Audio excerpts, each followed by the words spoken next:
महाराज भर्तरी जी ने मन को खोजा, मन की बात कि क्या चाहता है। सुंदर स्त्री का भोग ऐलान कर दिया कि विश्व की कोई सुंदरी मैं उसे वर्ण करना चाहता हूँ, मेरे सामने आए।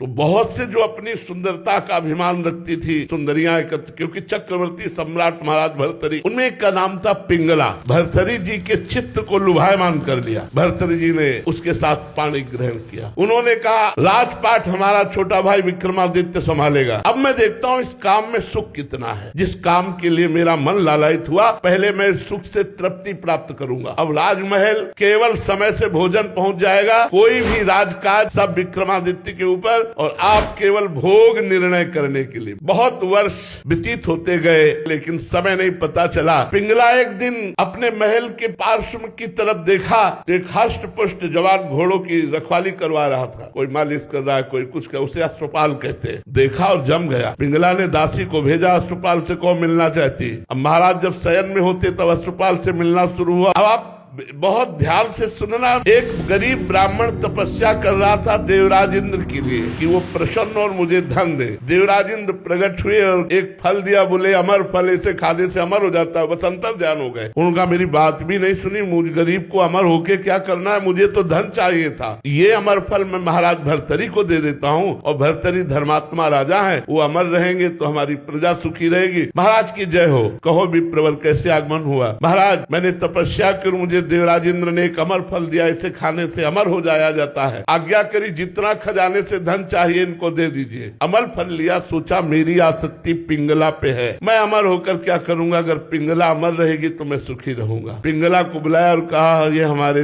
देश के विप्र की तपस्या का फल है, आप इसे पा लीजिए, अमर हो जाएंगे। पिंगला ने सोचा मैं अमर होकर क्या करूंगी, यदि अश्वपाल जीवित रहा, अमर रहा, तो मुझे सुख मिलता रहेगा। उसने अश्वपाल को दे दिया। अश्वपाल का संबंध था राजा की नर्तकी से। उन्होंने सोचा अगर ये नर्तकी जीवित रही, अमर रही, तो मैं सुखी बना रहूंगा। उन्होंने नर्तकी को दे दिया। नर्तकी ने विचार किया मैं जिस राजा के दरबार की नर्तकी, वो राजा अमर हो तो अच्छा है। वो अमर फल फिर भर्तरी जी के पास पहुंच गया। भर्तरी जी महाराज के पास जब अमर फल पहुंचा तो उन्होंने वैश्या से कहा क्योरी विप्र अमर फल लाया तो समझ में आया तपस्या करके लाया, तू कहां से लाई। अब वो तो कांप गई। तो उनका महाराज आपके महल के पीछे जो अश्वपाल ने मुझे दिया। जाओ। अश्वपाल को बुलाया सभा में और कहा बोल ये अमर फल कहाँ से मिला। होश उड़ गए। महाराज जीवन दान हो तो सत्य बोलूं। हाँ जाओ, माफ किया। महाराज आपकी रानी पिंगला ने दिया। पिंगला को बुलाया और कहा क्योरी चक्रवर्ती सम्राट मुझ भर्तरी से तुझे तृप्ति नहीं हुई, धिक्कार है इस काम को। और उतारा मुकुट और रख दिया और सदा सदा के लिए बनवासी बन गए अतृप्त होकर।